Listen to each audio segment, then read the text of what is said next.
Hola, ¿qué tal amigos? Bienvenidos a este nuevo video de termodinámica en donde resolveremos un nuevo ejercicio sobre la primera ley de la termodinámica en sistemas abiertos, sistemas de flujo estacionario. Mi nombre es Gabriel Fernando García Sánchez, espero que les sirva, espero que les guste mucho este video. Aquí observamos el enunciado de este ejercicio, donde dice que una turbina de vapor es utilizada para accionar un generador y un compresor. El vapor de agua entra a la turbina a 10 megapascales y 500 grados Celsius a razón de 30 kilogramos sobre segundo y sale a 20 kilopascales y una calidad de 95%. El aire entra al compresor a 100 kilopascales y 300 Kelvin a razón de 10 kilogramos sobre segundo y sale a 1,5 megapascales y 600 Kelvin. Asumiendo que la turbina y el compresor son adiabáticos, nos pide determinar la potencia requerida por el compresor, la potencia producida por la turbina y la potencia suministrada al generador. Aquí vemos el esquema de este ejercicio y vamos a ver cómo resolverlo. En este ejercicio tenemos algo como esto. Tenemos un compresor, una turbina y un generador. El compresor y la turbina son dos dispositivos de los que hablamos en la clase de la primera ley de la termodinámica en sistemas abiertos, sistemas de flujo estacionario. El compresor es un dispositivo que transforma el trabajo en energía de flujo. Toma ese trabajo y por medio de él le da una mayor presión, una mayor energía a un fluido. Eso sí, el fluido es un gas, en este caso el aire. Y la turbina es un dispositivo que hace lo opuesto, transforma la energía de flujo en trabajo. En este caso, la turbina está produciendo un trabajo que sirve para accionar el compresor, el cual requiere trabajo para darle energía al gas, y acciona también un generador. Recordemos, el generador es un dispositivo que transforma el trabajo en energía eléctrica. Entonces aquí lo que nos están preguntando son tres cosas diferentes. La primera de ellas es el trabajo que requiere el compresor. Para ello vamos a hacer un análisis del fluido que está pasando a través de este dispositivo. Vamos a ver qué es lo que tenemos aquí. Tenemos un gas que es aire. Recordemos que el aire lo podemos tratar como un gas ideal. Cuando trabajamos con gases ideales, podemos utilizar la ecuación de estado de gas ideal para relacionar la presión con la temperatura y el volumen, y podemos también utilizar la relación de cambio de entalpía con calor específico a presión constante y cambio de energía interna con calor específico a volumen constante para determinar estas dos propiedades. Así que lo primero que vamos a hacer es utilizar la primera ley de la termodinámica en sistemas abiertos cuando tenemos dispositivos de flujo estacionario, que son dispositivos en los cuales las propiedades no cambian dentro del sistema con el paso del tiempo, lo cual está pasando aquí y lo cual está pasando aquí también. Tenemos un fluido que está entrando, va saliendo, pero como tenemos un dispositivo de flujo estacionario, lo que ocurre es que toda la masa que entra va a salir, no se va a acumular nada de masa, ni va a disminuir la masa dentro del sistema. La masa es una propiedad, no cambia con el tiempo, es decir, toda la masa que entra sale. Por eso vamos a utilizar la ecuación de la primera ley de la termodinámica para este tipo de sistemas, la cual se expresa como la tasa de transferencia de calor neto de entrada menos la potencia neta de salida es igual a la sumatoria del flujo de la energía que lleva el flujo que va saliendo del sistema, que se expresa como el flujo másico por la entalpía más el término velocidad al cuadrado sobre 2, que tiene que ver con la energía cinética, y el término Gz, aceleración de gravedad por altura, que tiene que ver con la energía potencial. Ahora esto menos la energía que está entrando del sistema. También flujo másico por entalpía, velocidad al cuadrado sobre 2, más gravedad por altura. Como vimos en la clase de este tipo de dispositivos, generalmente podemos considerar que la transferencia de calor es cero porque la transferencia de calor es muy pequeña, entonces se puede despreciar. Por eso podemos eliminar este término en la ecuación. Tenemos una sola entrada, una sola salida al sistema, por lo que no vamos a tener en cuenta esta sumatoria. Simplemente son estas sumatorias para tener en cuenta todas las entradas o la energía de todas las entradas de fluido al sistema y todas las salidas de fluido del sistema. No hay un gran cambio de velocidad, por lo que el cambio de energía cinética es muy pequeño, se puede eliminar, y no hay grandes cambios de altura, por lo que el término de la energía potencial también se puede eliminar de la ecuación. Así que nos queda la ecuación de la siguiente manera: menos la potencia será igual al flujo másico a la salida por la entalpía a la salida, menos el flujo másico a la entrada por la entalpía a la entrada. Pero como ya lo hemos comentado, en los dispositivos de flujo estacionario todo lo que entra es igual a lo que sale, así que el flujo másico a la entrada es igual al flujo másico a la salida. Lo podemos factorizar y tendremos algo de la siguiente manera: el flujo másico por la entalpía a la salida, vamos a llamarla 2, como estamos en el compresor vamos a poner una C, así que sería la entalpía 2C menos la entalpía 1C, que es la entalpía de entrada, entalpía de salida menos entalpía de entrada. Tenemos el aire, que es un gas ideal, como lo hemos comentado. Cuando trabajamos con gases ideales, lo que hacemos para relacionar para hallar el cambio de entalpía es relacionarlo con la temperatura y con el calor específico a presión constante. Por tanto sería menos potencia igual a flujo másico por calor específico a presión constante por temperatura a la salida del compresor menos temperatura a la entrada del compresor. Debemos hallar ahora el calor específico a presión constante. Para ello vamos a ir a las tablas que están al final del libro. Nos proveen los valores de calor específico a presión constante, a volumen constante, para diferentes gases como el aire. Esto depende de la temperatura, así que vamos a usar una temperatura promedio entre la entrada y la salida. Vamos a llamarlo Tn, será T1 más T2 sobre 2, es decir, 300 Kelvin más 600 sobre 2, lo cual nos da igual a 450.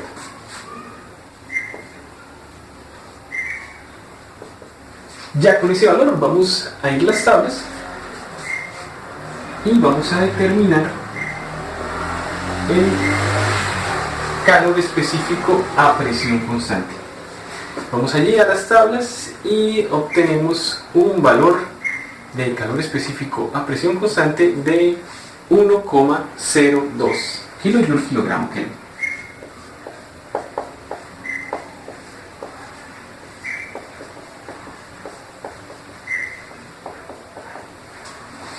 Y listo, tenemos todo lo que necesitamos para determinar el primer punto de este ejercicio. Simplemente reemplazamos el calor específico a presión constante acá, el flujo másico que nos está dando el enunciado, que es igual a 10 kilogramos sobre segundo, y las temperaturas que también las tenemos de acuerdo al enunciado. Entonces vamos a borrar un poco acá y vamos a reemplazar. A partir de lo que ya determinamos, tendremos que la potencia del compresor, o que requiere el compresor para realizar su trabajo, será 10, que es el flujo másico, por el calor específico a presión constante, que lo acabamos de determinar de las tablas, por la diferencia de temperaturas entre la entrada y la salida, que será 600 menos 300. Realizando esta operación obtendremos un valor de 3060 kilowatts, es decir, kilojoules sobre segundo, que es kilowatts. Como tenemos un menos, obtendremos el valor negativo. 3060 kilowatts. Tenemos un negativo porque en esta ecuación, si el signo es negativo para el trabajo, significa que el trabajo está siendo hecho sobre el sistema, lo cual es coherente con la función del compresor, que toma trabajo y le da energía al flujo. Así que aquí tenemos la primera de las respuestas que estábamos buscando. Lo segundo que nos pregunta este ejercicio es la potencia que está desarrollando la turbina. Aquí en este ejercicio tenemos una turbina que está desarrollando potencia para dos cosas diferentes, para accionar un compresor y un generador. Por lo tanto, aquí tenemos que determinar la potencia total que está produciendo esa turbina. Es la segunda de las preguntas de este ejercicio. Para ello también recurrimos a la ecuación de la primera ley de la termodinámica en sistemas abiertos, dispositivos de flujo estacionario, ya que la turbina es un dispositivo de este tipo. La tasa de transferencia de calor que entra menos la potencia que sale es igual a la energía que sale con el fluido que sale del sistema menos la energía que entra por medio del fluido que entra al sistema, que al igual que la que sale es el flujo másico por la entalpía más la velocidad al cuadrado sobre 2, que tiene que ver con la energía cinética, más la aceleración de la gravedad por altura, que es el término que tiene que ver con la energía potencial. Al igual que con el compresor, en la turbina, habíamos mencionado en la clase respectiva que la transferencia de calor es muy pequeña, entonces a menos de que nos digan otra cosa, podemos despreciarla. Solo tenemos una entrada, una salida, por lo tanto no tenemos en cuenta las sumatorias, no hay grandes cambios de energía cinética ni potencial, y por lo tanto llegamos a una ecuación similar a la que utilizamos en el punto pasado. La potencia, en este caso la que desarrolla la turbina, es el flujo másico, que es igual a la entrada y la salida, porque es un dispositivo de flujo estacionario, por la diferencia de las entalpías a la salida, que vamos a llamarla 2T, menos a la entrada 1T. Ya conocemos el flujo másico, nos lo da el enunciado. Lo que no conocemos son las entalpías a la entrada y a la salida, pero tenemos las propiedades a la entrada y a la salida de la turbina. Por lo tanto, podemos determinar esas dos propiedades: la entalpía a la entrada y la entalpía a la salida. Vamos entonces a empezar a analizar el estado de entrada, que hemos llamado 1T. Como estamos trabajando con agua, en esta ocasión no vamos a utilizar la ecuación de estado de gas ideal y la relación con calores específicos, sino vamos a utilizar las tablas de propiedades. También podemos utilizar software, hay varios software que permiten relacionar las propiedades de las sustancias, pero vamos a hacerlo de la manera tradicional, con las tablas de propiedades. ¿Qué conocemos de este estado? Conocemos la presión y la temperatura. La presión es igual a 10 megapascales y la temperatura es igual a 500 grados Celsius. Lo primero que hacemos, al igual que en todos los ejercicios donde utilizamos tablas, es dirigirnos a las tablas de saturación. Allí observamos, a partir de la tabla de presión, cuál es la temperatura de saturación. También podríamos hacerlo con la tabla de temperaturas y determinar la presión de saturación, pero vamos a hacerlo de esa manera. Entonces la temperatura de saturación a la presión que tenemos, que es 10 megapascales, perdón, es igual a 311 grados Celsius, que es inferior a la temperatura que realmente hay a la entrada de la turbina, inferior a 500, es decir, tenemos una temperatura superior a la de saturación y por lo tanto tenemos a la sustancia, al agua, como vapor sobrecalentado. La tenemos en estado gaseoso y con una temperatura ya mayor a la del cambio de estado, a la de saturación. Vapor sobrecalentado. Y por ende vamos a utilizar ahora las tablas de vapor sobrecalentado.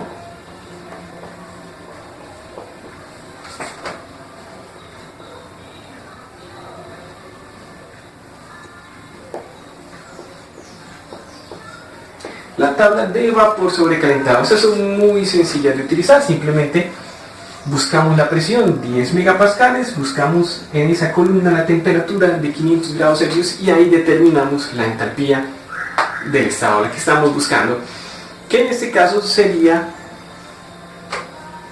tras chequear las tablas, ahí la podemos ver fácilmente, sería de 3375,1 kJ sobre kilogramo. La entalpía específica, porque es sobre kilogramo, a la entrada de la turbina. Ya tenemos este valor que estábamos buscando. Ahora vamos a determinar este otro valor, la entalpía a la salida. Para eso vamos a analizar el estado a la salida de la turbina, que hemos llamado 2T. De ese estado que conocemos la presión 20 kilopascales y conocemos la calidad. El hecho de que tengamos calidad ya nos indica que tenemos a la sustancia como una mezcla saturada líquido-vapor, porque la calidad solamente tiene sentido, solamente existe cuando la sustancia está como mezcla saturada líquido-vapor, una parte como líquido y otra como vapor. Que sea de 0,95 significa que el 95% es vapor y el 5% agua.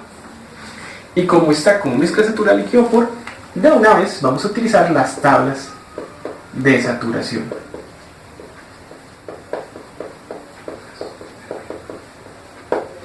Para una presión de 20 kilopascales, y utilizamos esa ecuación que siempre utilizamos cuando estamos hablando de una sustancia como mezcla saturada líquido-vapor, que es la entalpía, se igual a la entalpía del líquido saturado, H sub F, más la calidad por la diferencia entre la entalpía de vapor saturado menos la entalpía de líquido saturado. Estos valores los encontramos en tablas. H sub F, H sub G. H sub F es 251,42 y H sub G es 2608,9. Los dos en kilojoules sobre kilogramo, solo es cuestión de reemplazar y obtenemos nuestro valor de entalpía a la salida de la turbina. 251,42 más 0,95, que multiplica a 2608,9 menos 251,42. Resolviendo esto, obtenemos el valor que estábamos buscando, que es 2491,03. 491,03 kilojoule sobre kilogramo. Y así tenemos los valores que necesitamos. El flujo básico ya lo conocemos, del enunciado es 30 kilogramos sobre segundo y las dos entalpías. Vamos a reemplazar, borramos un poquito por acá y vamos a reemplazar los valores que necesitamos para nuestro ejercicio. La potencia que produce la turbina será, como ya lo mencionamos, 30 por entalpía a la salida, 2491,03 menos entalpía a la entrada, 3375,1. Y eso nos da un valor final de 26.522,1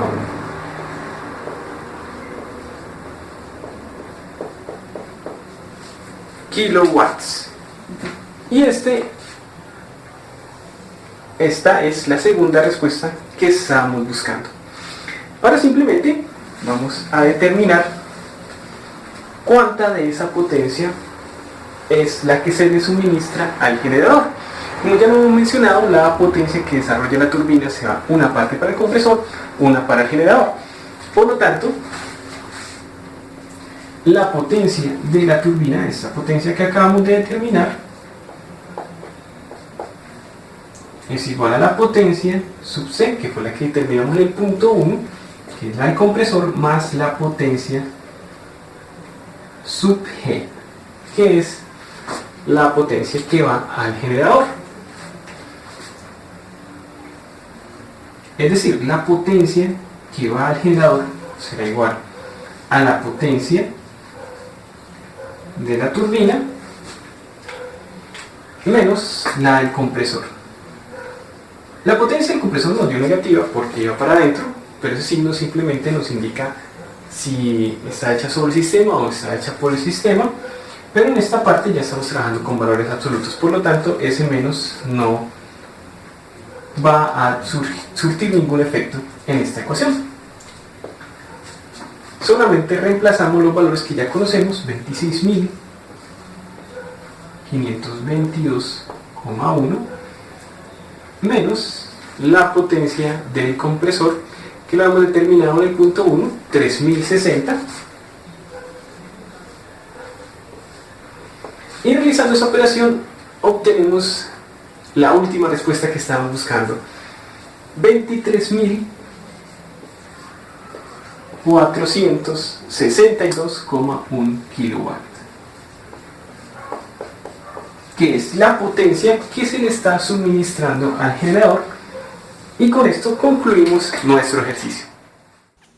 En esta diapositiva vemos algunos libros recomendados. Si queremos hacer más ejercicios, aquí podemos encontrar unos buenos ejercicios para estudiar: la termodinámica de Sengel y la termodinámica de Van Weylen. Muchísimas gracias por su atención. Espero que haya sido muy útil este video para todos ustedes. Si les gustó, denle like, suscríbanse para subir más videos. Que tengan un muy buen día. Hasta pronto.